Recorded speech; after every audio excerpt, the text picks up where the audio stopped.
gente tem o Anderson Lete, Estúdio Lete, né? André Triana, Dux Arquitetura. Então a gente tem desde pessoal que está em simulação mais ligada à certificação, né?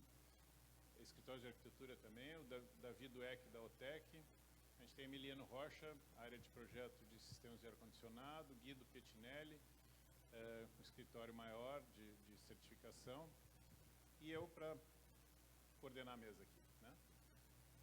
Para vocês terem uma ideia do perfil de cada um, né, a gente tem que o Estúdio LET é um estúdio que ajuda a projetar edificações do futuro, propiciando aos nossos clientes edifícios sustentáveis de alto desempenho energético, né, através da simulação.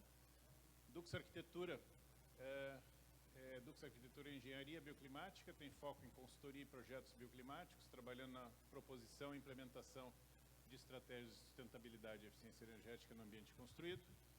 A OTEC é uma empresa de consultoria e serviços voltados ao desempenho e à sustentabilidade do ambiente construído. Emiliano Rocha Engenharia oferece serviços de consultoria e projetos para instalações prediais e industriais e é especialista em soluções eficientes e inovadoras para projetos de sistemas de climatização. E a Pettinelli, ajudamos nossos clientes a melhorar o desempenho dos seus edifícios e conquistar seus objetivos net zero. Tá? Então, são pessoas que estão no mercado e nosso objetivo aqui é dialogar um pouco com elas sobre isso.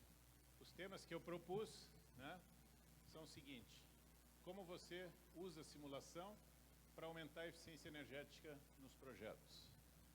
Você acredita que a simulação está entrando na hora certa no projeto? Essa é uma discussão bastante antiga, de que ela chega muito tarde só para certificar, né? O que precisa melhorar para termos projetos mais eficientes? Né? O BIM ajuda nessa integração. Fazem 10 anos que a gente disse que o BIM vai ser a panaceia que vai resolver tudo isso e até agora a gente continua acreditando que talvez daqui a 10 anos ele aconteça. Né? Há valor na certificação BEMP ASHRAE, Building Energy Modeling Professional, né? Opinião pessoal e como é que o mercado está enxergando, né? A ASHRAE tem uma certificação de simuladores que é usado, digamos assim, para regular um pouquinho o mercado, uma tentativa americana de regular esse mercado. Então, esses são os temas que eu propus para os 5 daqui da mesa. A gente vai fazer 2 rodadas, muito pouco tempo. A gente espera que cada um seja bastante objetivo, né? E eu vou dar, então, 5 minutos para cada um, dar uma primeira rodada disso, se quiser dedicar 3 temas na primeira e 2 temas na segunda, ou cobrir os 5 temas na primeira e na segunda, tanto faz. Depois eu vou tentar fazer um fechamento no final, e a gente abre a palavra para os membros da plateia que também trabalham com simulação no mercado e academia, para ver se a gente tira algumas estratégias de desenvolvimento para a associação. Acho que a associação está para isso, para integrar esses 2 lados. Nos Estados Unidos, quem já frequentou eventos da IBEPSA USA, viu as salas cheias, metade é academia, metade é indústria, né? Aqui a gente tem muita dificuldade de fazer essa conexão, que eu acho que está começando a acontecer hoje aqui. Tá? Então, 5 minutos para cada um, né? E é isso. Vamos deixar as perguntas. Essas são as perguntas. Então, quem gostaria de começar? Começamos pelas damas, então. Bom, primeiro, muito obrigada pelo convite, Lambert, Ana e a organização do IBIPSA. É um prazer poder estar aqui, compartilhar um pouco com todos estes profissionais nesta mesa. Bom, vamos falar um pouquinho sobre como que a gente aborda a questão da simulação para eficiência energética nos projetos. O que nós fazemos no escritório é justamente... Bom, nós temos como 2 papéis no escritório. A gente faz alguns projetos próprios, menores, e que têm digamos, um objetivo bastante com foco em sustentabilidade e eficiência energética, e a gente também dá consultoria para alguns projetistas, né, para alguns projetos. Então, obviamente, aí as abordagens são um pouco diferentes, porque quando a gente faz os nossos projetos, você tem um alcance muito maior, mas de qualquer forma o que a gente faz é que usa a simulação para tentar dar respostas ao projetista e mais do que respostas, talvez para fazer perguntas, ou seja, para questionar um pouco as escolhas que está fazendo para poder, de certa forma, influenciar no projeto. Então, a gente gosta muito de trabalhar justamente quando está mais nas fases iniciais do projeto, que é o que normalmente acontece menos, né? E a gente tem uma pegada bastante forte na questão de arquitetura bioclimática. Então, sempre esse é como ponto de partida, né? O análise do clima, enfim, e usamos diferentes ferramentas para as análises e diferentes escalas de análises dependendo do projeto. Então, é um pouco nesse sentido. Na parte de que está entrando na hora certa, não, normalmente não. Normalmente, quando chegam consultorias, são poucas que chegam desde o início e que você realmente consegue, tipo assim, o cliente pegou o terreno e já chama, são poucas. E o que a gente tem notado é que temos criado alguma cultura com alguns clientes, ou seja, eles começaram nos chamando mais tarde e, à medida que foi passando nos próximos projetos, fomos entrando cada vez mais antes na etapa de projeto. Então, obviamente, isso é muito mais interessante, porque não é só checar e dizer, você passou ou não passou na norma, o que seja, sino que você realmente faz, consegue influenciar, né, no projeto. Não sei quanto que ainda tenho meu tempo. Posso? Tá. Bom, uma outra questão que é como precisamos melhorar para termos projetos mais eficientes. Eu acho que tem muito a ver com a questão de cultura também, ou seja, a gente tem questões que passam desde a questão da educação, para mim, na universidade, até algumas questões de políticas e além da questão de ferramentas. Mas, por exemplo, eu sou da Colômbia, né, pelo sotaque acho que já deu para notar que não, né, não sou do Brasil, embora moro faz muitos anos aqui. E na Colômbia, por exemplo, para projetos públicos são exigidos que se tenha um estudo bioclimático. Então, você já tem que fazer isso, então tem profissionais ou arquitetos ou engenheiros que fazem. E para mim, que eu estudei parte na Colômbia e parte aqui, isso já vinha entrando desde a questão de projeto. Então, desde a parte de projeto já vinha muito a questão de concepção bioclimática. E quando você, mesmo que não se tinha todas as ferramentas e todos os estudos que se tem hoje aqui, então, quando você já fazia um projeto que não estava muito concebido para o clima, o professor de ateliê já alertava e falava que, tipo, que não era por aí, ou seja, não, você não podia fazer isso. Então, eu acho que isso, tipo, o que eu sou também da diretoria da ASBEA, que é a Associação Brasileira de Escritórios de Arquitetura, e o que eu vejo muito em discussões, já fui coordenadora do grupo de sustentabilidade por várias vezes, é como, tipo, se você, na parte dos arquitetos, pensando, se você não tem apropriação dos conceitos, cada vez é um pouco mais complicado você entrar. Então, você acaba dependendo muito de consultorias, só que não se tem, para todos os projetos, não se tem o custo para pagar com consultorias. Então, para mim, na minha visão, o arquiteto teria que poder resolver projetos mais simples e daí sim, quando são mais complexos, chamar consultores. E isto para, enfim, mesmo com certificação ou não certificação. Ok, beleza. Bom, também agradeço a oportunidade de estar podendo compartilhar aqui um pouco da nossa experiência. Eu vejo assim, não tem inteligência artificial hoje no mundo capaz de fazer a pergunta ou entender a pergunta, explorar e investigar a resposta, né, e te dar a solução. A ferramenta mais potente de simulação que o ser humano tem ainda está entre, né, a orelha esquerda e da direita. Então, por que nós estamos falando de simulações? Porque com o desenvolvimento tecnológico a gente aumenta a capacidade de computação e você cria uma ferramenta. Mas os nossos clientes, eles não contratam simulação, eles não contratam a ferramenta, eles contratam a solução para um problema. Eles querem saber como que nós podemos ajudá-los a construir um prédio melhor.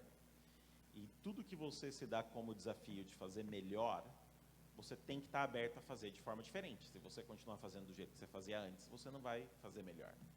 E fazer diferente, por default, é inovação.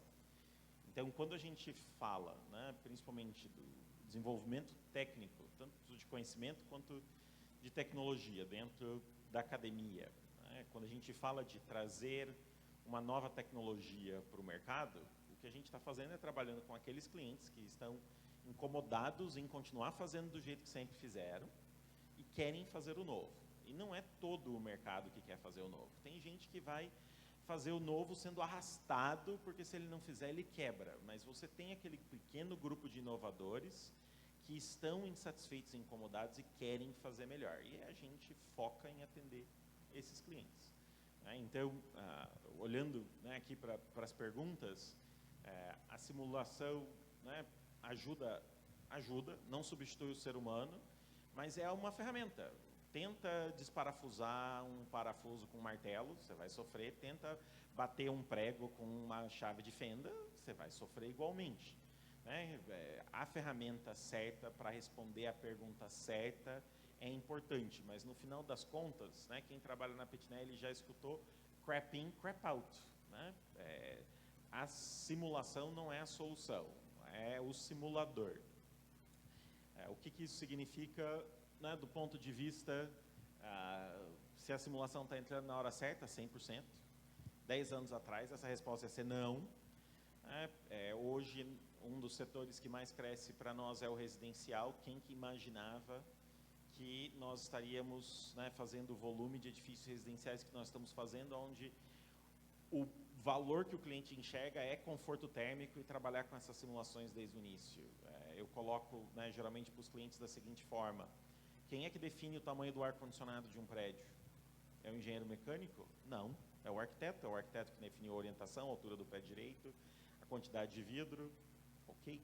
A simulação permite a gente mostrar isso para o cliente. E o cliente fala, quantas vezes um cliente, principalmente no mercado imobiliário, contratou um arquiteto falando: você tem que seguir as leis de Deus, você tem que seguir as leis da prefeitura e você tem que me entregar 30 metros quadrados por TR? Nunca. Quantas vezes o incorporador recusou um projeto porque a carga térmica estava muito alta? Nunca. Mas a gente está trabalhando com clientes como a Laguna, como a Axia Vectra, como a Pax, como a Maiojama, como a Ixol no Uruguai, que não aprovam um projeto. Setamos ali o benchmark de conforto. Se não chegar no benchmark de conforto, o projeto não está aprovado. E setam metas. A Laguna hoje tem um critério: 90% do tempo o morador tem que se sentir confortável abrindo e fechando a janela, não ligando o ar-condicionado. A Laguna faz simulação desde o conceito. Então, eu diria que é isso. A pergunta ali do BEMP é aquilo: você não trabalha na Petnelli se você não tiver BEMP. Se o meu cliente vê valor em você ter BEMP, a resposta é não. Mas o BEMP não devia ser um objetivo. O BEMP tem que ser a exigência mínima. Não devia ser o aspiracional. Não porque nós somos fãs de certificação, mas é porque é a maneira com que a gente valoriza isso perante o mercado. Eu gosto de dizer que o bom projetista não segue as normas, ele vai muito além das normas. As normas estão ali para proteger o mercado do projetista ruim. A gente não devia ter como objetivo atender norma de desempenho nível inferior, o mínimo. A gente devia ter como objetivo ir além do superior, mas a gente não pode deixar o mercado fazer o mínimo, por isso que a gente tem que ter a norma.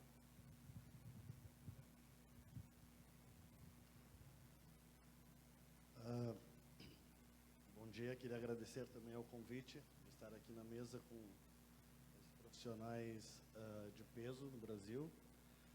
E eu acho que a primeira pergunta, ela está relacionada, a primeira resposta está muito relacionada com a segunda, né? Como que a gente usa a simulação para tornar um projeto mais eficiente? Isso depende muito de qual etapa que a gente está entrando no projeto. Então, ontem a gente viu o trabalho da Maria Vitória, que tratava de criar um modelo para etapas de anteprojeto. Então, eu acho que a simulação também consegue ajudar neste ponto, e a simulação, de acordo à etapa que estiver o projeto, ela vai evoluindo junto com o projeto, e a gente consegue ir entregando dados para o cliente, para ele tomar decisões mais acertadas.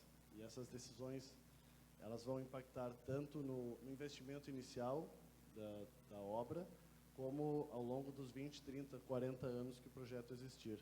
Então, por isso que eu entendo que é muito importante que a simulação esteja dentro de todas as etapas e os clientes consigam entender que o edifício como um organismo, não como disciplinas separadas, senão como algo integrado, né, que é o projeto integrado.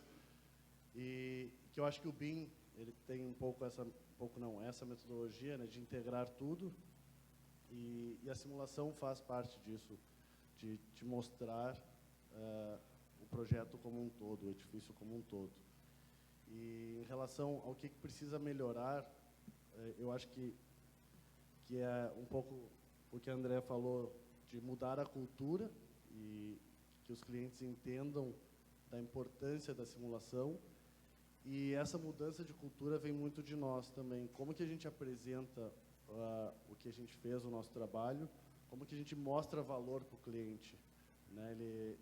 Ele está entendendo a simulação como um custo para obter o lead, ou ele está entendendo a simulação com valor para ele reduzir custo de CAPEX e OPEX. Então, depende muito de nós, como a gente vai contar essa história, né? A Petinelli faz muito bem isso, de contar essa história e mostrar o valor. E eu acho que todos nós temos que, como o Guido falou, né, inovar não só na simulação, na ferramenta, mas na maneira de contar essa história. E em relação ao BEMP, eu também penso, como o Guido, que ele não deve ser um aspiracional, senão um pré-requisito. E eu acho que o mercado ainda não vê valor, tem poucos projetos. Eu acho que eu trabalhei num projeto que exigia BEMP, que era do governo federal, mas foi o máximo que eu vi de exigência. Eu sou BEMP desde 2014 e eu vejo valor nisso, porque isso demonstra um grau de conhecimento de que eu fui atrás, de que eu tive os 5 anos de experiência em simulação, e deveria ser um requisito de muitos projetos, principalmente projetos públicos. Também faço parte do subcomitê de desenvolvimento do exame na ASHRAE, e acho isso muito importante que, nesse subcomitê, a gente está desenvolvendo também questões e estrutura do exame para englobar outros países, e não ser só focado no mercado norte-americano ou no método de ensino deles.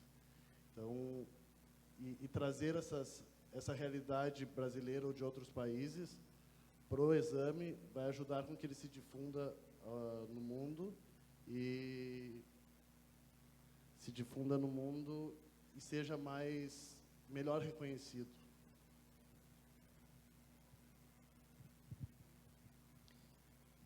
Bom, bom dia a todos também.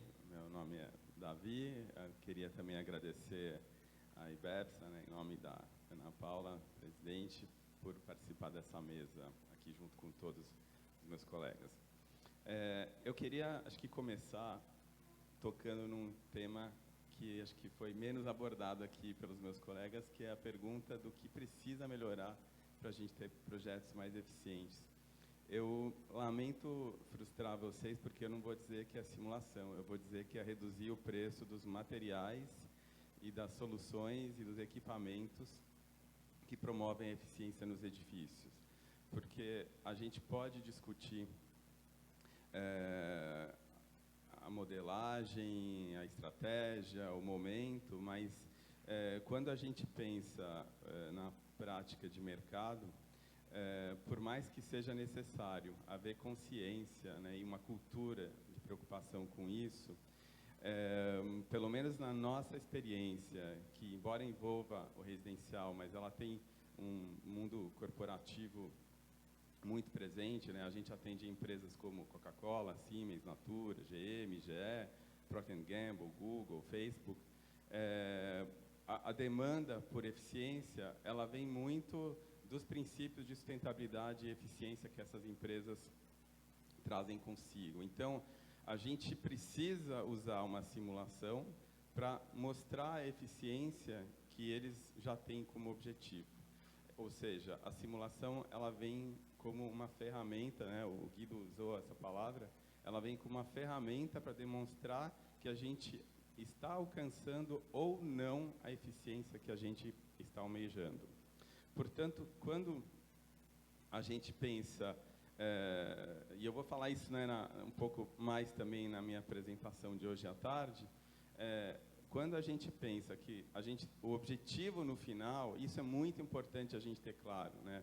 O objetivo qual que é? É ter um prédio mais eficiente. Por quê? Porque existe uma demanda.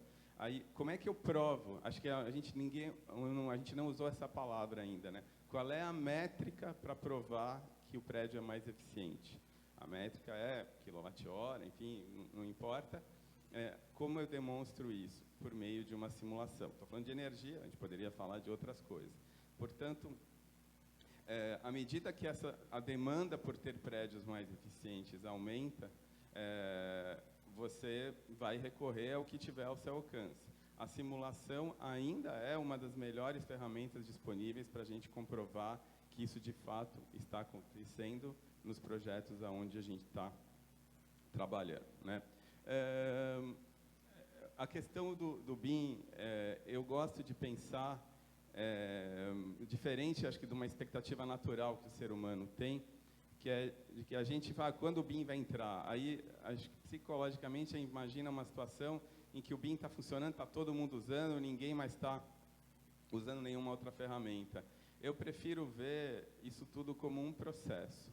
Tem limitações, tem dificuldades de mercado, tem dificuldades de custo, tem uma curva de aprendizado. Então, assim, talvez esteja demorando mais do que a gente gostaria, mas isso está acontecendo. A OTEC foi fundada em 2007, então estamos em 2023, já são quase 16 anos de mercado. Eu posso afirmar categoricamente que em tudo que a gente está discutindo agora, a gente enxerga uma evolução constante, uma melhoria constante dos processos. Eu vejo, hoje eu consigo nos meus projetos entrar sim no começo, criar cenários de desempenho, mostrar para o cliente o que acontece se ele for pelo caminho A, o que acontece se ele for para o caminho B, para permitir que ele decida com base em informação, com base numa métrica clara, com base numa informação que ele consiga interpretar da maneira como ele precisa.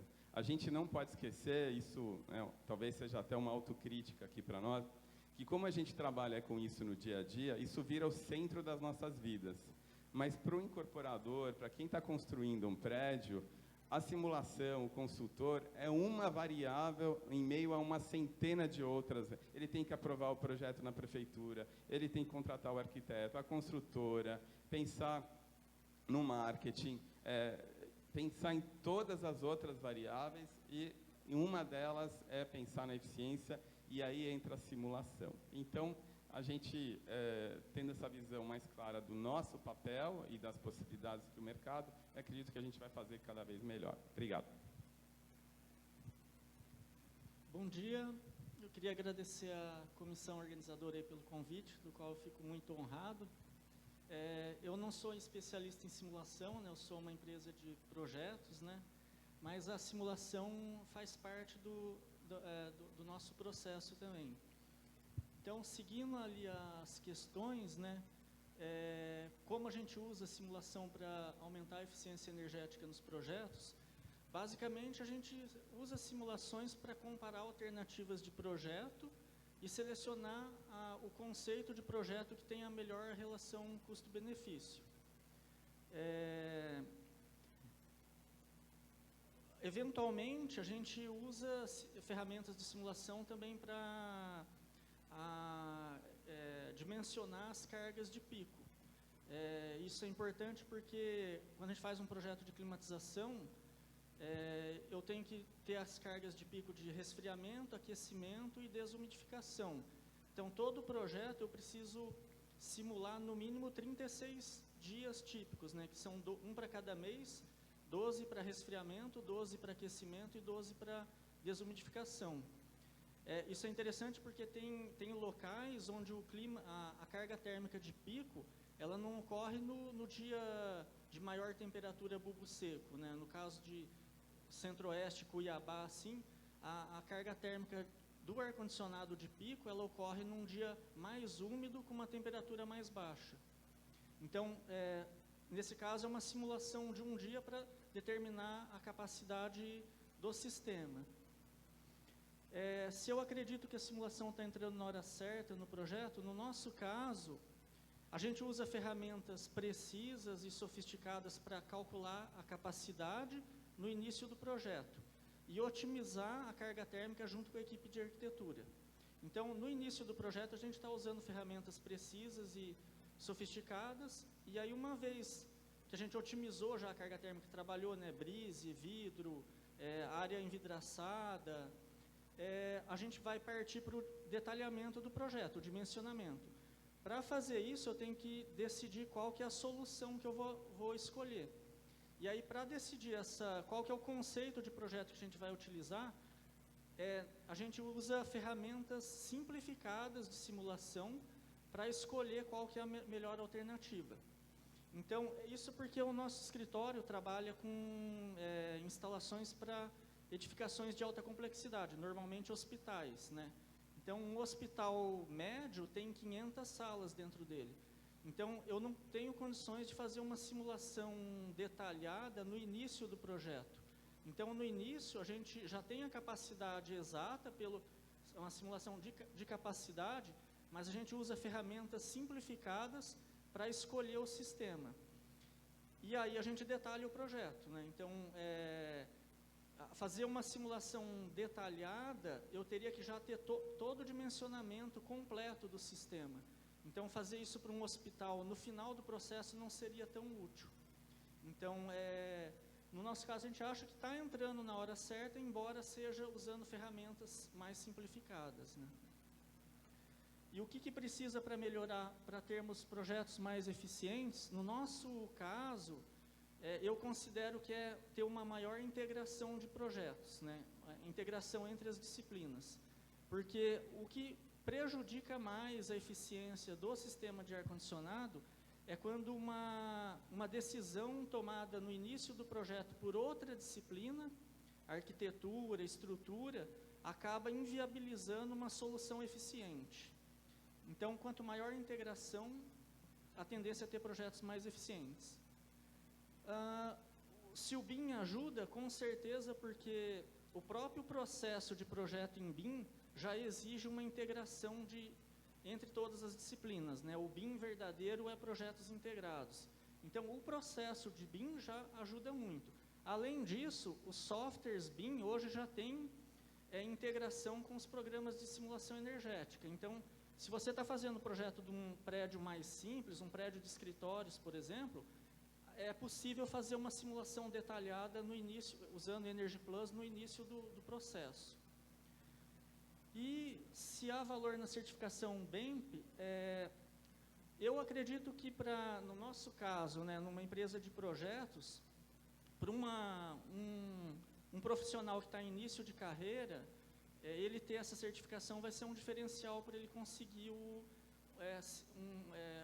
conseguir se inserir no mercado. Já para um profissional mais experiente, eu não vejo tanta importância assim. O meu cliente não vai me contratar porque eu tenho essa certificação. Então, era isso.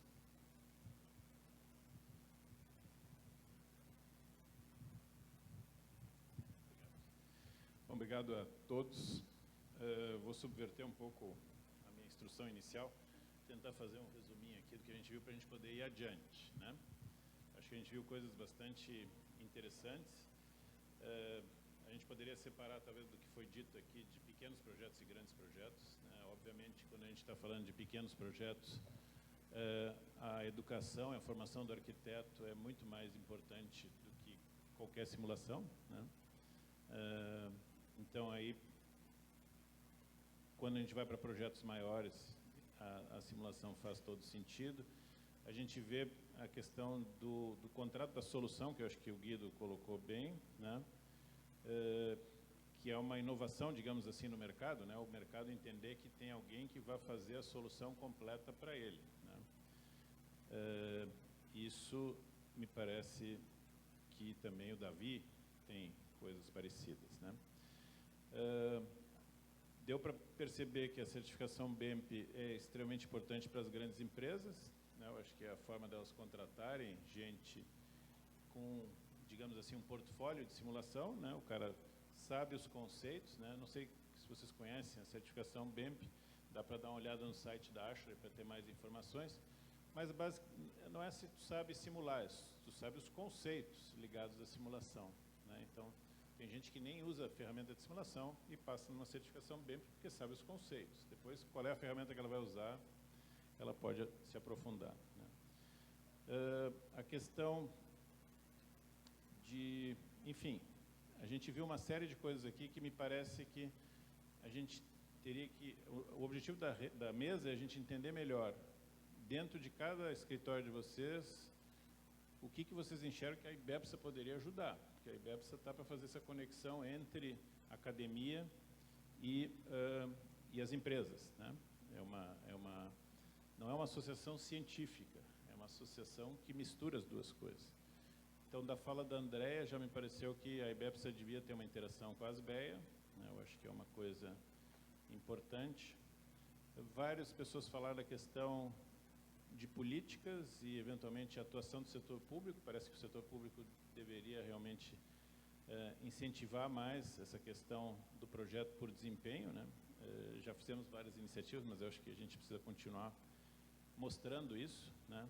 Então, talvez, a gente, quando visita a IBEPSA USA, a gente começa a enxergar uma série de documentos que talvez devessem ser traduzidos para o Brasil, sobre o que é um projeto integrado, qual é a ideia da gente fazer um contrato de desempenho.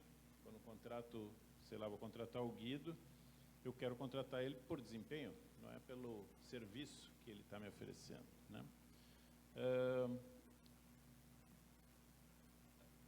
A questão do BEMP, eu acho que também caberia uma parceria Ashray Brasil com a IBEPSA, na questão de talvez dar uma testada se os conceitos que estão sendo testados ali são suficientes para atender a demanda de simulação brasileira, que envolve outras coisas que os americanos não estão acostumados, como ventilação natural, por exemplo, que a gente viu bastante aqui nesse evento, né?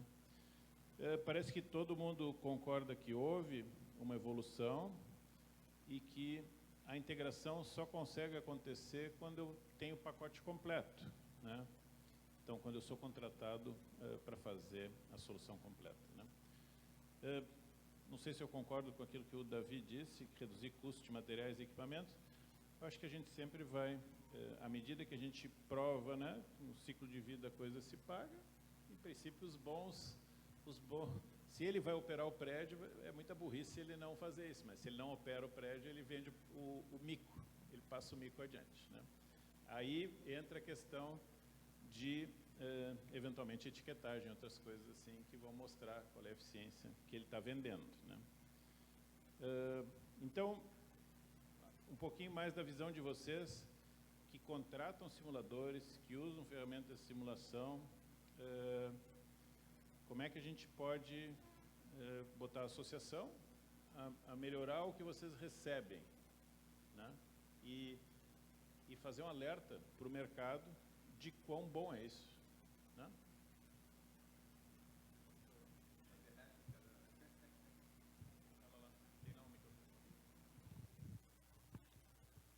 Oi, Lambert, obrigado pelo comentário. Eu queria, então, só explicar a questão do custo, porque eu sei que ela é polêmica e pode parecer muito, né, imutável, vou chamar assim. A questão do custo que eu coloquei, e acho que você já antecipou metade da resposta, é porque nas incorporações especulativas, as definições são feitas em função do preço de venda, né, o famoso VGV.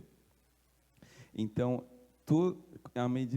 se as soluções eficientes, eu não estou falando que é para dispensar o projeto, assim, precisa de tudo isso, mas no momento de decidir qual solução utilizar, se todas as soluções que são mais eficientes fossem mais baratas do que as outras, elas naturalmente seriam a primeira escolha.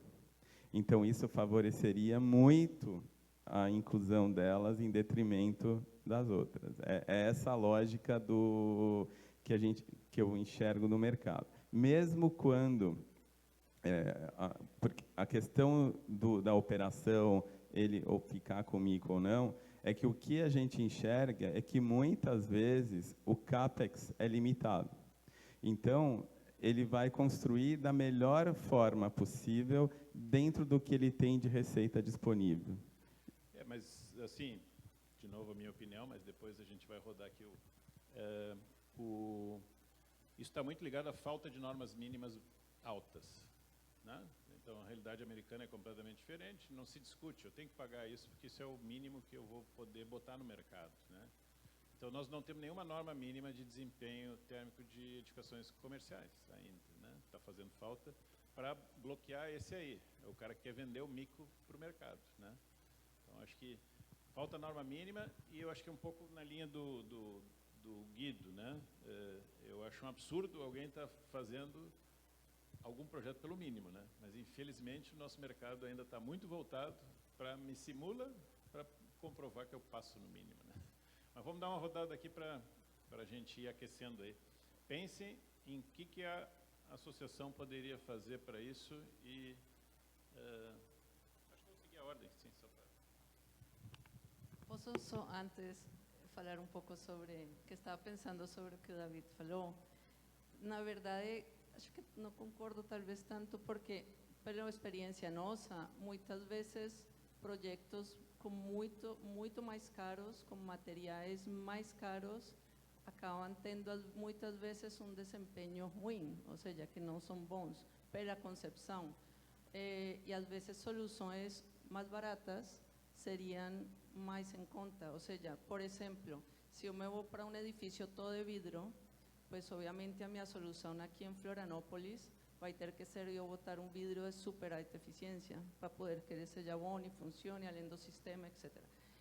Mas, talvez eu pensando um pouco mais, aí entra a parte bioclimática, poderia não fazer o edifício necessariamente todo em vidro e aí eu teria um melhor desempenho com um custo um pouco melhor.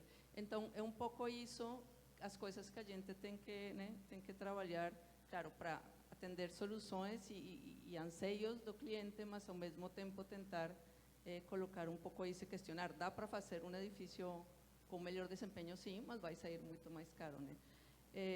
E aí a questão, por exemplo, do que o Guido está falando de clientes engajados, claro que faz uma diferença muito grande, especialmente aqueles que procuram certificação, né, que normalmente estão mais engajados desde o início.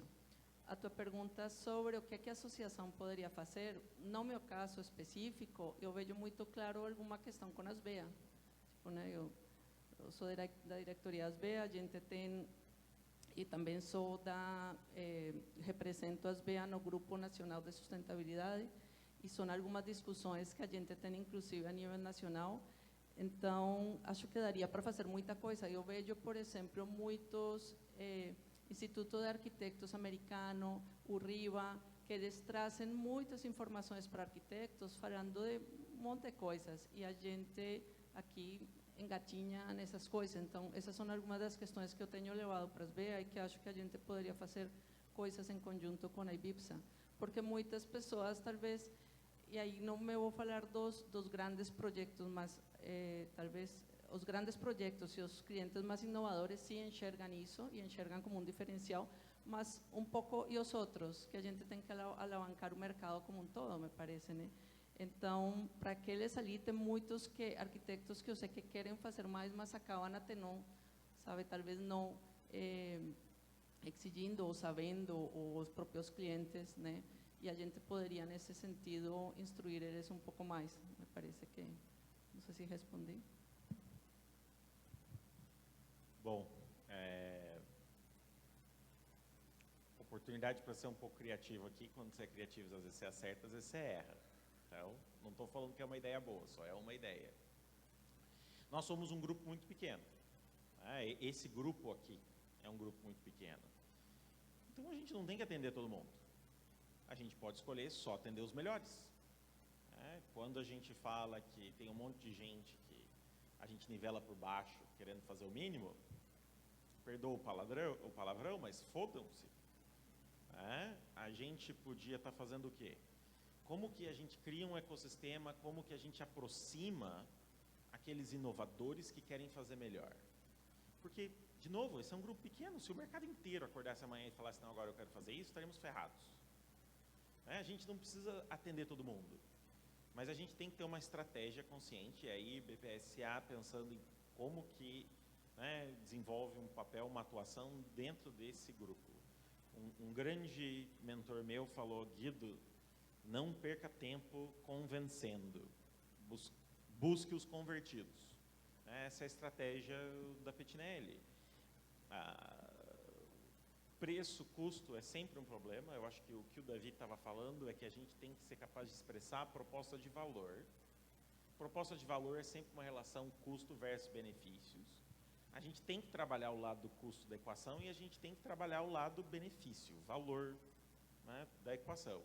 Eu acho que IBPSA, não só ajudando a fomentar o desenvolvimento da capacidade técnica, mas eu acho que daí é o que o Anderson falou, como que nós nos tornamos melhores para comunicar, não para todo mundo, mas comunicar para quem já está predisposto a escutar, que existe a oportunidade de fazer melhor, e essas ferramentas estão abrindo uma capacidade maior de investigação e desenvolvimento de soluções, de fazer melhor pelo que custa o convencional.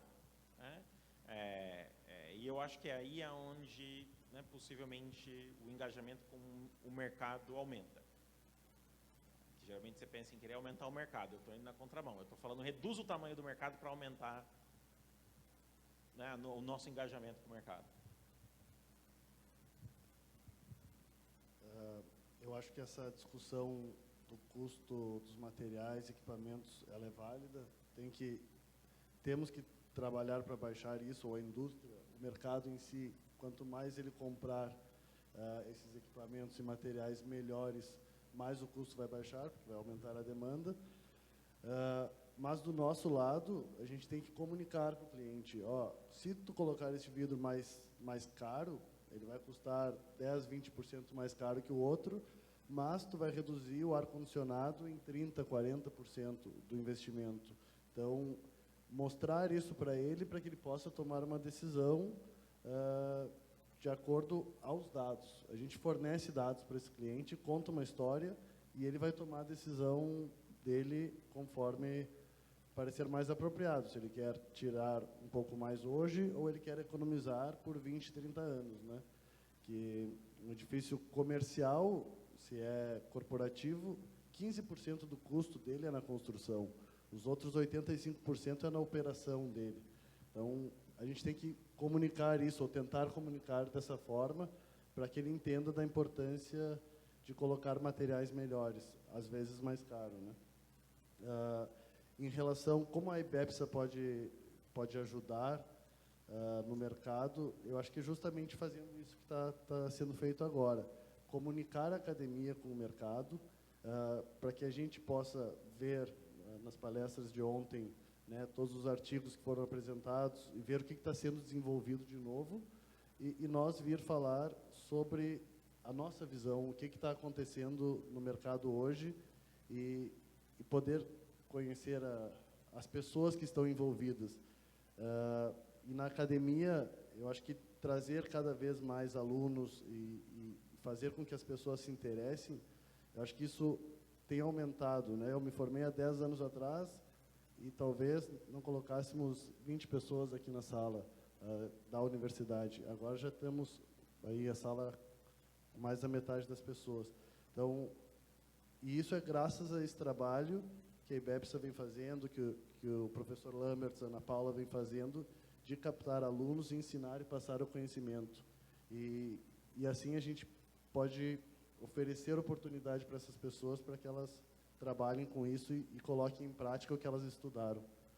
Então, e outra coisa importante da IBEPSA, eu acho que é o que o professor Lambertz falou, fazer parceria com outras associações, não necessariamente relacionada com simulação, com eficiência energética, mas com associações de arquitetura, de engenharia, para mostrar a importância das simulações, né? Não só de energia, mas de iluminação, de acústica. Eu acho que esse é o ponto forte, o que a gente pode trabalhar aí. Obrigado. Obrigado, Anderson. Bom, quando eu fui falar da questão de custo, eu imaginei que eu ia causar, mas eu acho que todos aqui já abordaram essa questão, deram bons exemplos, acho que fica aí aberto, né? Eu não vou aprofundar, porque eu acho que já deu um pouco a ideia do quanto essa questão de preço é polêmica, o quanto ela envolve, né, uma dificuldade de decisão,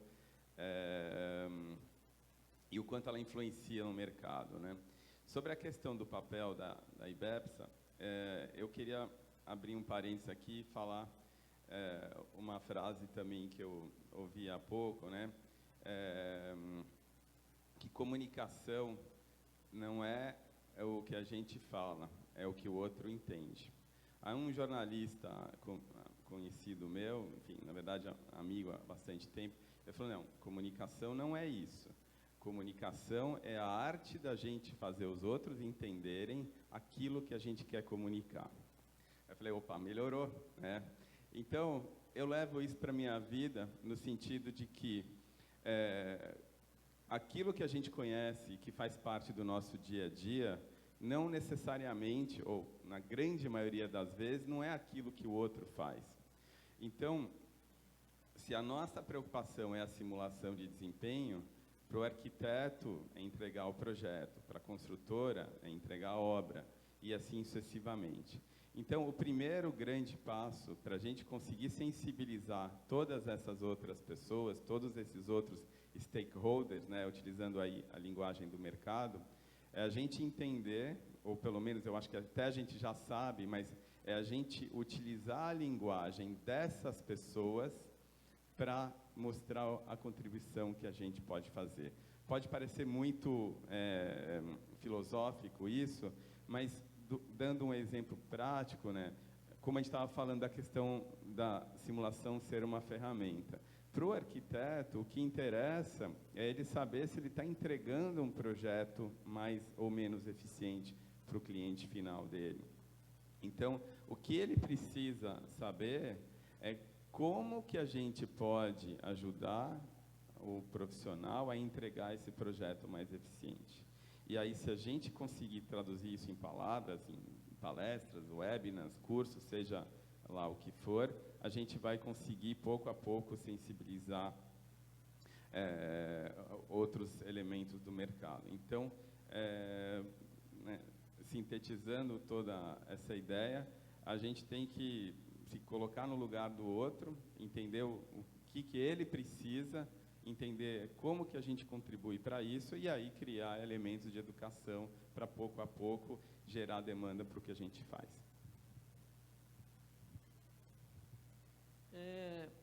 Eu falei que no meu processo de projeto, né, no meio do projeto, a gente precisa utilizar ferramentas de simulação simplificada para os prédios de alta complexidade, né? Então, no mercado, a gente existe para softwares já que fazem essas simulações simplificadas, que é coisa de algumas horas, né, para auxiliar o projetista a decidir o tipo de sistema e a solução que ele vai usar. Então, uma contribuição que o IBIPSA poderia dar é desenvolver ferramentas de simulação simplificada e rápida, mais precisas para prédios de alta complexidade. Porque prédios de baixa complexidade, você simula detalhadamente de forma rápida. Mas o problema é quando você tem prédios de alta complexidade, e aí essas ferramentas simplificadas podem não ser tão precisas. E aí talvez seria uma oportunidade para o IBIPSA atuar, ajudar a contribuir para o projetista escolher um sistema melhor.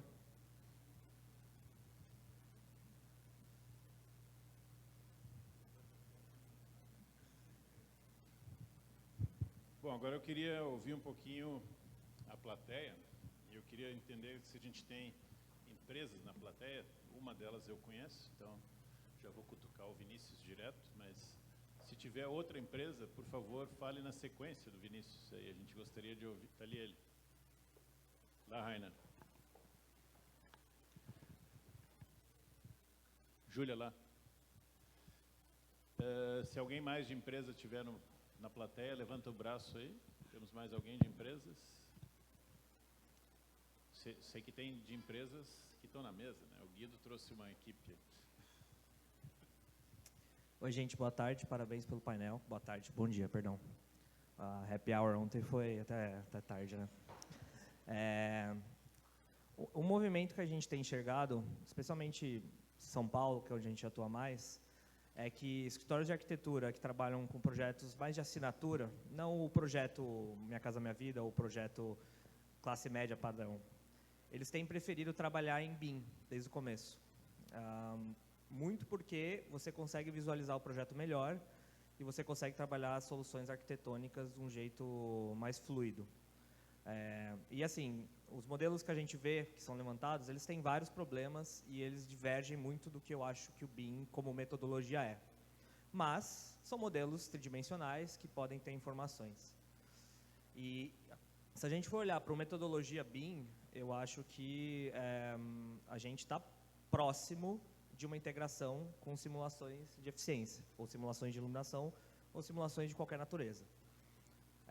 Porque a gente tem lá informações geométricas, a gente tem propriedades materiais, supostamente pode estar tudo lá. Só que quando a gente for olhar para a ferramenta, eu acho que a gente está muito distante. Porque as principais ferramentas do mercado hoje são ferramentas ou europeias ou americanas.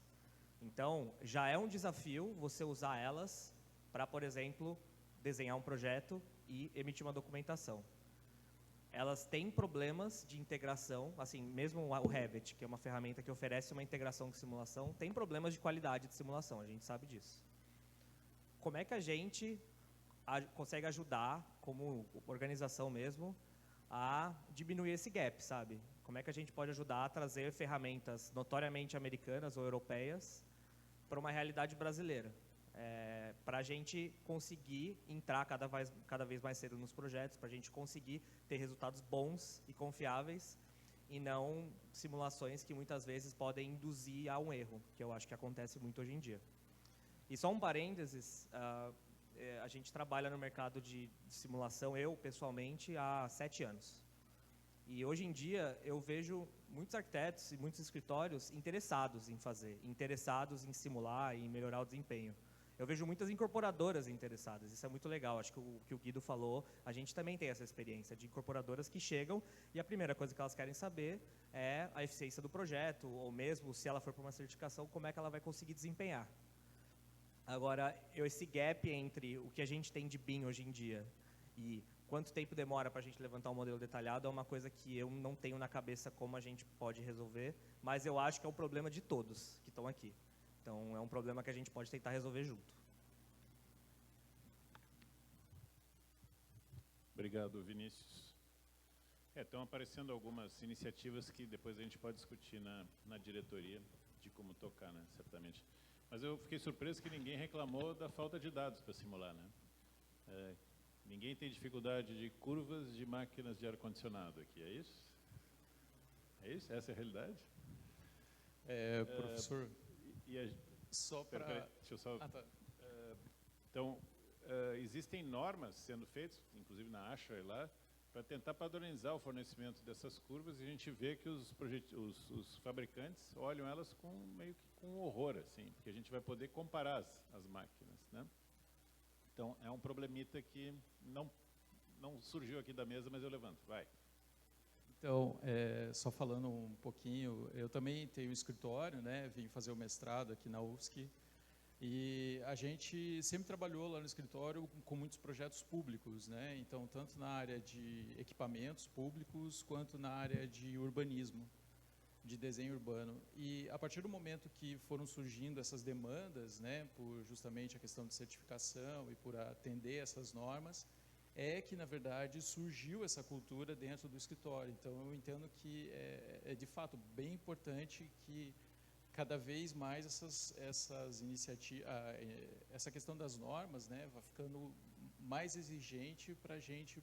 Eu acho que, assim, espontaneamente existe uma iniciativa, mas a partir do momento que as normas vão sendo colocadas, eu acredito que isso vai forçando os escritórios a fazer mais, assim. E eu vejo também, que nem a Triana colocou, a discussão ela ainda é muito restrita, de fato, né? Então, são muitos arquitetos que a gente conversa, meus colegas, meus próprios sócios, assim, que eles não têm ainda, essa cultura está iniciando, assim, sabe? Então, acho que tem muita gente que já incorporou, mas tem muita gente que ainda precisa incorporar. Então, é uma discussão que precisa ser levada mais, tanto para o meio acadêmico, quanto justamente para o mercado, né? Acho que é isso que vocês já estavam colocando. Obrigado. Eu gostaria de compartilhar também. Eu me chamo Raquel, eu sou sócia da empresa Guiner, na área de acústica, e eu achei interessante porque a gente tem o mesmo problema na área de acústica, só que assim, a gente já tem software desde 2019 para poder utilizar o arquivo IFC do BIM para fazer a simulação. Porém, esses modelos nunca têm todos os dados suficientes, então, com isso, a gente não consegue utilizar o software para poder utilizar o modelo. Então, a gente precisa fazer toda a modelagem da edificação em outro software para depois, sim, utilizar esse outro. Então, se a gente tivesse um modelo completo e com todos os dados, seria possível. Porém, não é a realidade ainda, isso já há alguns anos, né? Mas só para compartilhar que não é um problema só da área de vocês aqui, que também a gente sofre com isso na área de acústica. Obrigado. Realmente, em 2013, se alguém me perguntasse como é que a gente estaria em 2023, eu diria que isso está tudo resolvido, né? Mas seguimos na mesma.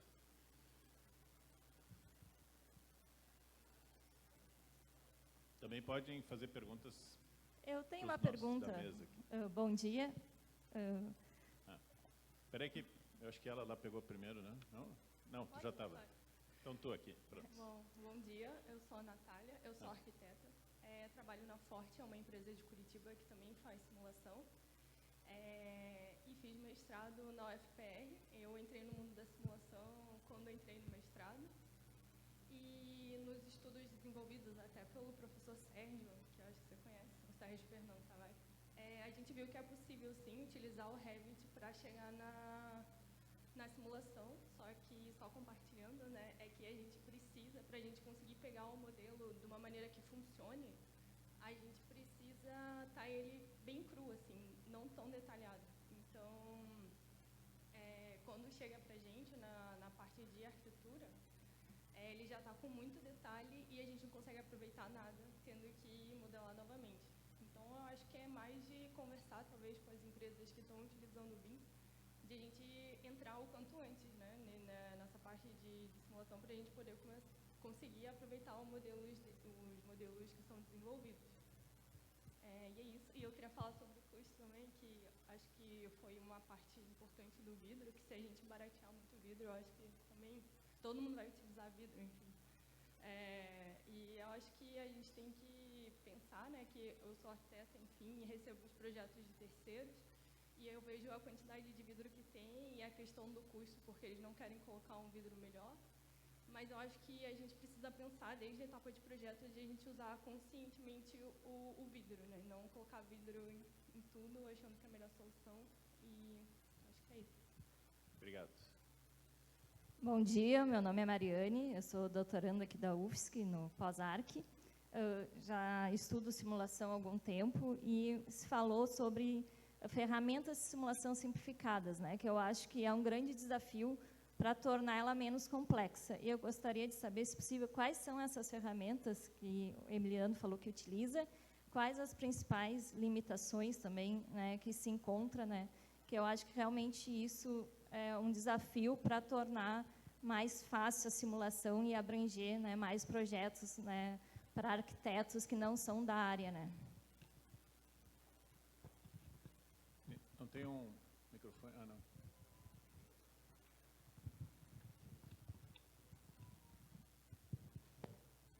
As ferramentas, né, que eu conheço, tem a Carrier tem um software chama Building System Optimizer, a Train tem o System Analyzer, a gente usa também o MyPLV, foi desenvolvido pela Train também, no Excel.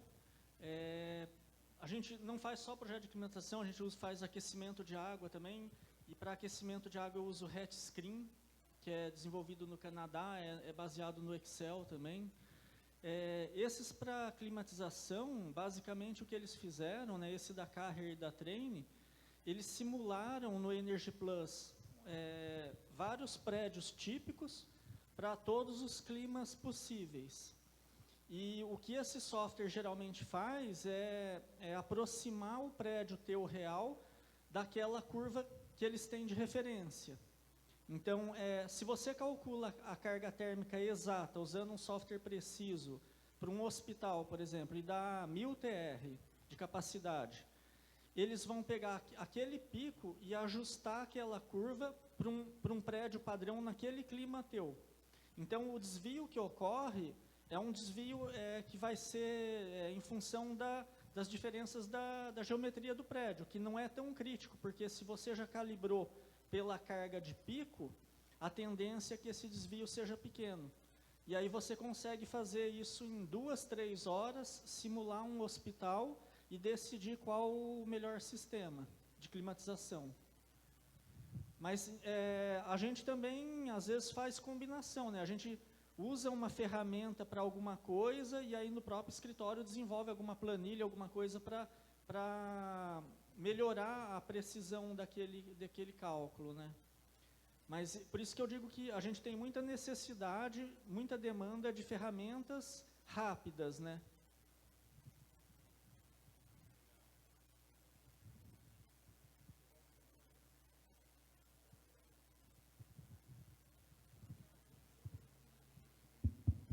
Agora sim.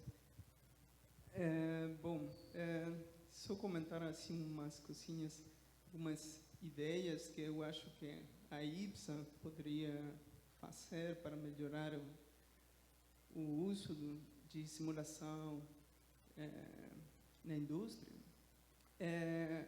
Eu vejo 2 caminhos. Assim, um dos caminhos vocês já estão fazendo muito bem, que é a educação dos profissionais na universidade. Aqui já ouvimos alguns casos de empresas, são pessoas que já vêm treinadas da universidade, e aquelas pessoas são aquelas pessoas que estão abertas a ouvir, como falaram vocês. E esse é um caminho para gerar mais gente, e mais gente com novas ideias, que estejam abertas a ouvir e tentar utilizar a simulação. Mas, na realidade, é difícil, porque você pode explicar ao cliente, pode mostrar gráficos, essa solução melhor, mas tem que demonstrar na realidade. Só outro caminho que eu acho que é bom, talvez, fazer, é tentar conseguir casos sucessos, assim, que você faça uma parceria com algumas empresas, desenha um novo edifício aí com alto desempenho, que aquele edifício é melhor, realmente. E aí vai começar a rodar a bola. E depois também tem uma pergunta para ir para a mesa. Você falou que vocês desenham edifícios de alta complexidade, como hospitais. Nesse caso, você tem uma restrição muito grande, que é a qualidade de ar, não? Quando tem que desenhar. E minha pergunta é, como vocês atendem aquela restrição sem utilizar ferramentas detalhadas? E outra pergunta é se aquela qualidade de ar vocês somente garantizam com sistemas mecânicos ou tem casos de sistemas naturais ou passivos, assim como ventilação natural?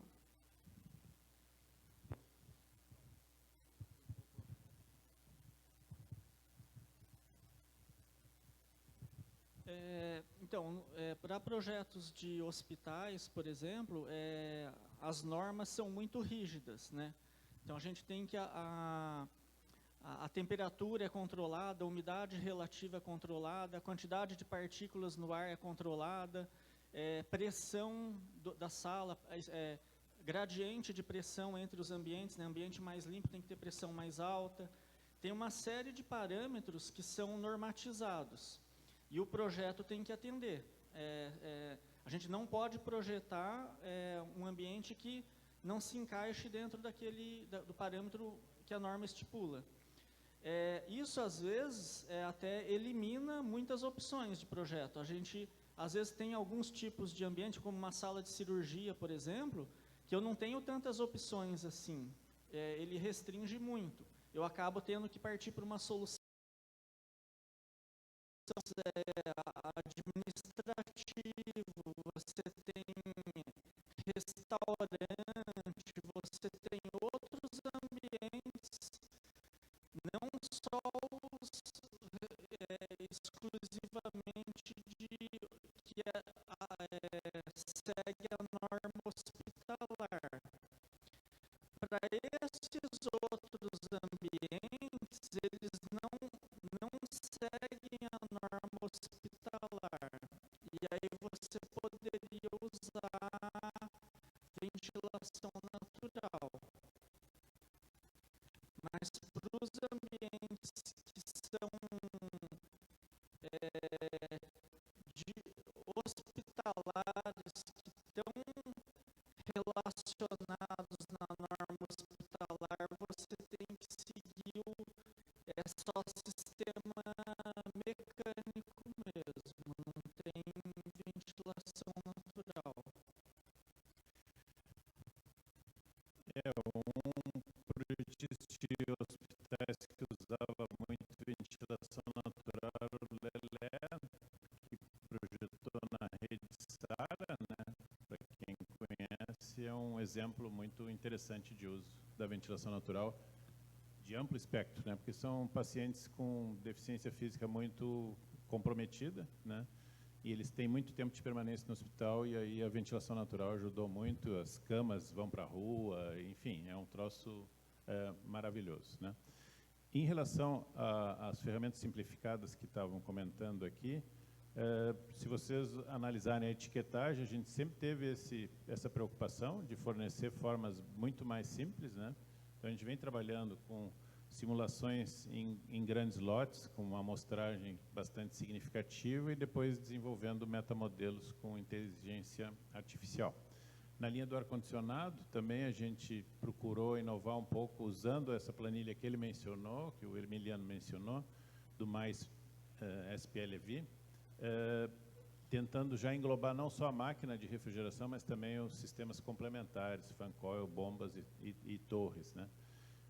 Mas a gente ainda sente uma baixa aceitação no mercado de projeto, né? Porque eu acho que são poucos projetistas que estão muito preocupados com a eficiência.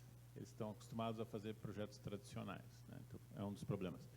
Voltando para o hospital, a questão das salas cirúrgicas, por exemplo, na Holanda, pelo que eu me lembro, eu orientei uma aluna lá, tu não pode fazer o projeto de uma sala de cirurgia se tu não apresentar um projeto CFD detalhado de vários campos cirúrgicos que são para que aquela sala vai ser usada, né?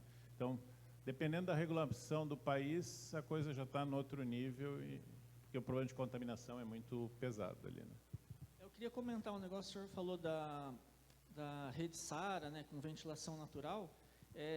Uma coisa interessante é que a norma de projeto de climatização para hospitais, ela evoluiu muito e hoje a gente tem uma norma, a norma brasileira, ela é mais rígida que a norma americana, que a norma da ASHRAE.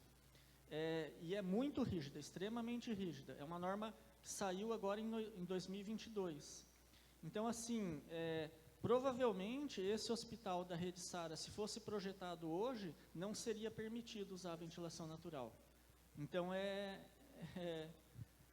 tem essa questão da norma, né? Então, você não pode fazer o projeto fora da norma, né? Então tem esse problema. Aí é o problema da norma defender interesses, mas sim. O Guido está na fila aqui, eu vou passar para ele. Aí você precisa achar um cliente louco. Sério. O cliente que fala, não, nós vamos fazer o certo, nós não vamos fazer o que a norma está pedindo.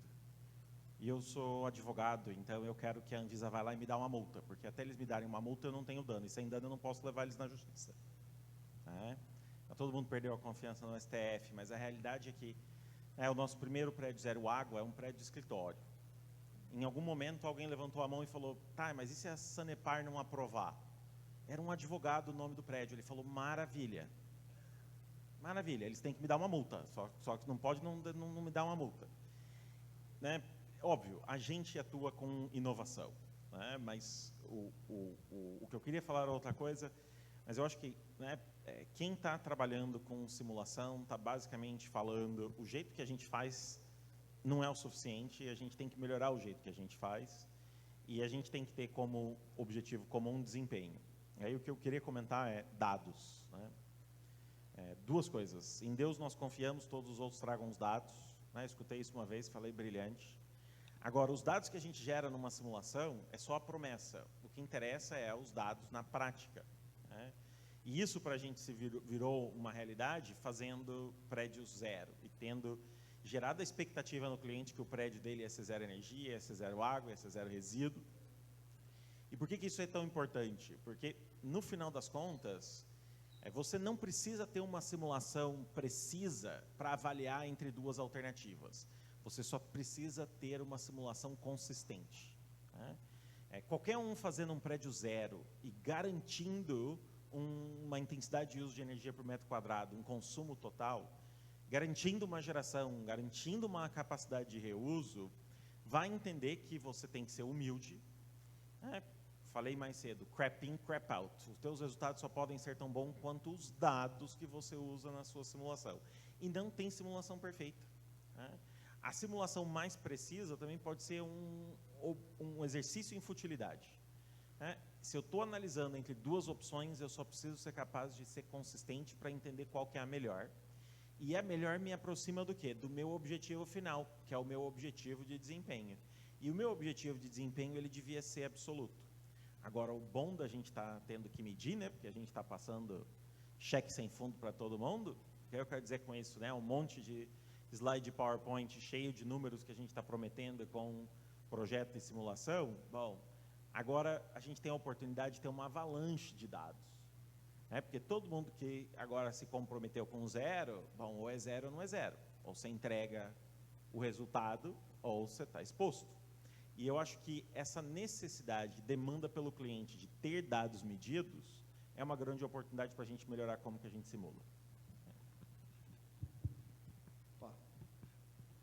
Complementando isso que o Guido falou, que parece super pertinente, justamente, quando a gente faz a simulação e você promete um certo desempenho, aí tem o cliente a expectativa desse desempenho, a gente tem que voltar sempre no prédio que você simulou, ou que você fez a consultoria, o que seja. Então, aí sempre que uma coisa que nem todos os arquitetos fazem depois quando o prédio já está operando, sabe? Tem muitos que até, não, fiz, entreguei, mas eu não volto depois quando está operando. E a gente sim, a gente sempre tem que voltar. Então, isso que ele fala é muito importante, porque realmente você está lá exposto, e se a questão não, se ele não está fazendo a performance que a gente falou, aí estamos em problemas. Então, a questão de dados, que ele falou, super importante, e depois do acompanhamento, e a gente teve agora recentemente no escritório, a gente fez uma certificação para uma escola. E aí, o que foi muito interessante, que os clientes estavam muito engajados, e aí eles nos chamaram, depois que já estava funcionando o prédio, para que a gente, inclusive, desse um treinamento de operação para os professores, tipo, como que eles e para eles depois passarem para os alunos. Então, foi uma questão muito interessante que você vê, porque realmente, né, a gente sempre fala nesse gap entre o usuário, então, as pessoas preocupadas com isso. Então, isso foi bastante bom. Lá atrás. Opa, bom dia, tudo bem? Me chamo Matheus, sou engenheiro mecânico pela Universidade Federal do Piauí e hoje trabalho na Sigflux, né, uma empresa catarinense de soluções de ventilação e renovação de ar. E queria fazer um adendo, né, a gente tem uma parceria com o Laboratório de Eficiência Energética, onde nós cedemos a renovação de ar para a Câmara Climática, né, do laboratório. Foi coordenado pelo nosso engenheiro de aplicação, Carlos, né, eu acho que alguns aqui o devem conhecer. E eu queria questionar a mesa como eles enxergam a integração da universidade, seja a Universidade Federal de Santa Catarina, seja a Universidade de São Paulo, com a indústria em si, né? A gente também usa o laboratório de engenharia mecânica para fazer as curvas dos nossos ventiladores, não pressão, vazão, a gente utiliza os recursos do próprio laboratório. Eu queria enxergar do mercado como eles observam essa integração da universidade com o mercado. Vamos guardar a pergunta para fazer um lote aqui. Acho que tinha outro, ele queria perguntar, não? Ali?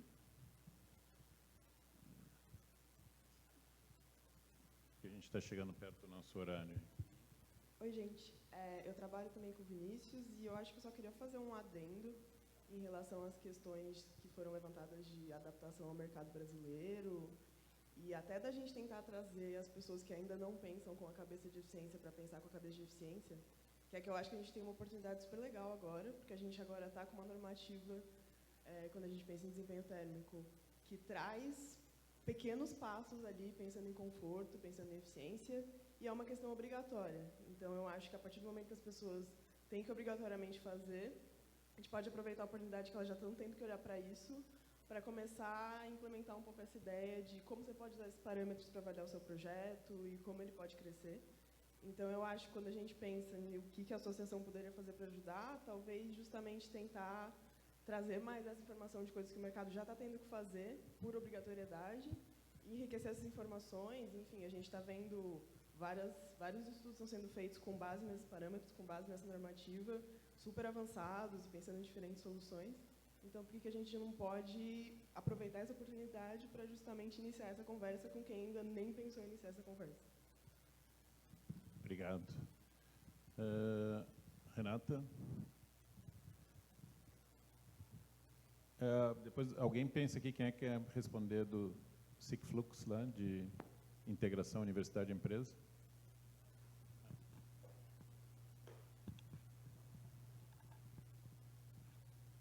Bom dia. Antes de mais nada, obrigada aí pela discussão, todos vocês. Eu tenho uma pergunta para o Guido, né? Eu compartilho disso de você não só simular, não só prever em projeto, mas depois medir e averiguar se tudo que foi previsto, de fato, acontece quando o ocupante entra na edificação. Mas o que eu queria saber, vocês são certificados WELL, né? Eu queria saber se esse levantamento de dados, se esse protocolo de medição de vocês se baseia no WELL e se é uma demanda não só das edificações residenciais, mas se isso... Me chamou muito a atenção a questão do 90% de conforto que você mencionou. Então, eu queria entender se há uma demanda também de edificações comerciais e se, além dos dados de medições, vocês também abordam os usuários, se vocês aplicam não só desempenho, mas conforto térmico também.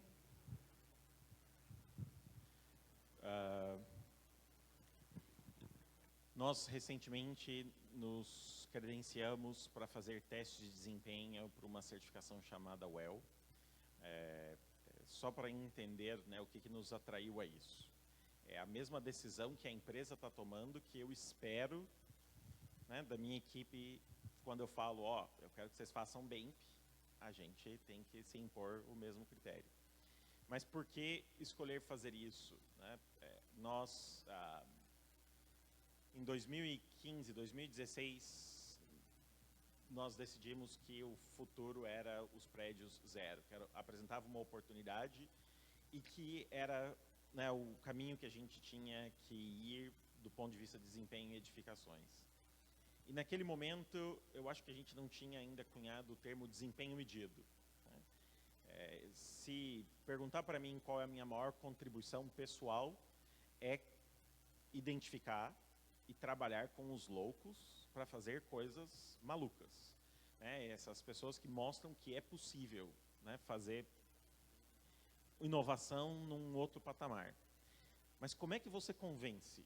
Né? Você pode convencer sendo um bom advogado, ou se você quiser ser um bom engenheiro, você tem que medir.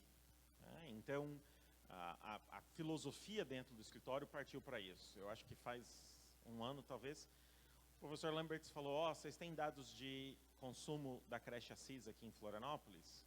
Né? Uma escola que foi projetada para ser 0, a gente não confiava nos inversores, a gente instalou os nossos próprios medidores, que hoje é mais barato deixar lá do que tirar os medidores, não deve estar funcionando mais, mas a gente tinha os dados porque a gente queria ser capaz de falar, estou entregando o que eu prometi, 2, aprender por que não está entregando o que eu prometi, né? E 3, para ganhar o argumento. Então, o mesmo critério, se a gente conseguir validar para conforto, bem-estar e saúde, vai ser espetacular.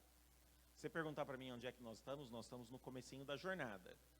Eu não espero que a minha equipe nasça sabendo fazer simulação, mas o primeiro passo é, no mínimo, entregar para mim o BEMP. Para nós, como empresa, o primeiro passo foi, ok, tem alguém que já parou para pensar como é que mede conforto, bem-estar e saúde. Então, vamos lá aprender com esses caras. E eu acho que, né, só para concluir a resposta ali, né, a universidade, para mim, é uma das, com certeza a maior, se não também a mais importante, motor de geração de conhecimento e inovação. Né? Então, a gente tem que estar grudado na universidade. A gente tem que estar grudado na universidade lá no Paraná, na UTFPR e UFPR, aqui na UFSC, em Porto Alegre, na URGS. Se a gente quer avançar, fazer diferente, fazer melhor, tem que ter essa sinergia entre o ambiente acadêmico e a indústria. Né? Um cara muito esperto, um professor da URGS, que, né, foi o nosso padrinho para a simulação, um dia falou, né, Guido, se você começa a pergunta com será que dá, é inovação. Né? Eu não sabia que a Petinelli fazia inovação. Mas se começa com a pergunta será que dá, é inovação. E, né, quem conhece melhor disso do que a universidade?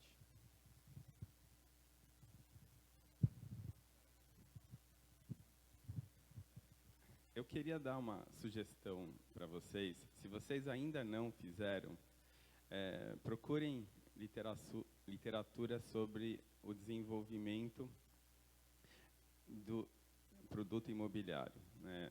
Real Estate Management. Procurem conhecer todo o processo, desde a concepção, passando pelo projeto, pela obra e pela operação e manutenção. Essa visão macro ajuda a gente a voltar para o nosso papel e entender de que forma a gente contribui para todo esse processo. Aí a gente vai ver, né, que a preocupação da operação e manutenção, indo de trás para frente, né, deixei de falar, tem um quinto passo, né, que seria a desconstrução ou a revitalização, enfim.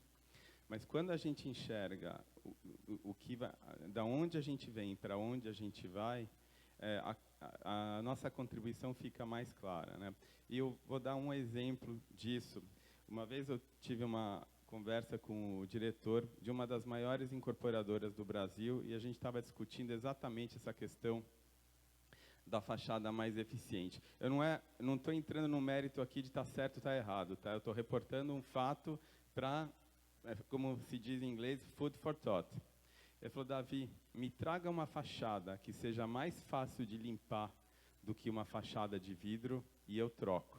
Isso sem contar que provavelmente, né, o diretor que está no último pavimento de um prédio de 34 andares quer ter uma vista panorâmica para toda a cidade e ele não vai abrir mão disso em troca de uma janelinha de 1,20 m por 90 m de altura. Então, o que eu quero dizer com isso é que a gente coloca a eficiência como prioridade para o nosso trabalho. Mas quando a gente olha a outra parte, ela também está ponderando a necessidade de uma série de outras questões, e a questão da eficiência vai ser equilibrada. O caminho para isso, então, tem a questão cultural e tem a questão da força, a questão legal.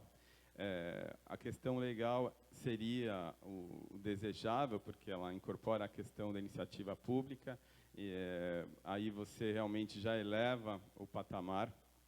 Mas se a gente olha, por exemplo, para a certificação LEED, ela vem aumentando, né, o nível. O professor Lambert falou, a legislação americana, né, ela já coloca o nível mínimo de eficiência, mas aí a indústria vai lá e produz, né, soluções ainda melhores, ou seja, é um processo contínuo. Então, a gente eleva a régua e aí o mercado tenta responder com algo melhor quando há cultura, quando há demanda para isso.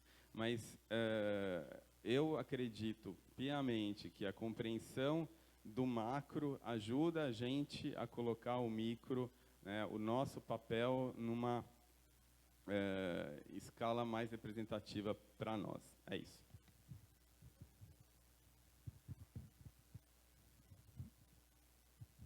Obrigado. Infelizmente, nós já passamos do nosso tempo aqui. Eu gostaria de agradecer aos meus convidados aqui da mesa. Eu acho que a mesa foi bastante produtiva. E a plateia também, as contribuições da plateia também foram muito boas. E a gente tem food for thoughts para a diretoria tomar atitudes de como é que a gente pode melhorar o nosso papel dentro desse jogo complexo. Então, muito obrigado para a mesa, obrigado pela presença de vocês. Bom almoço e algumas informações. Tá bem, professor. Obrigada.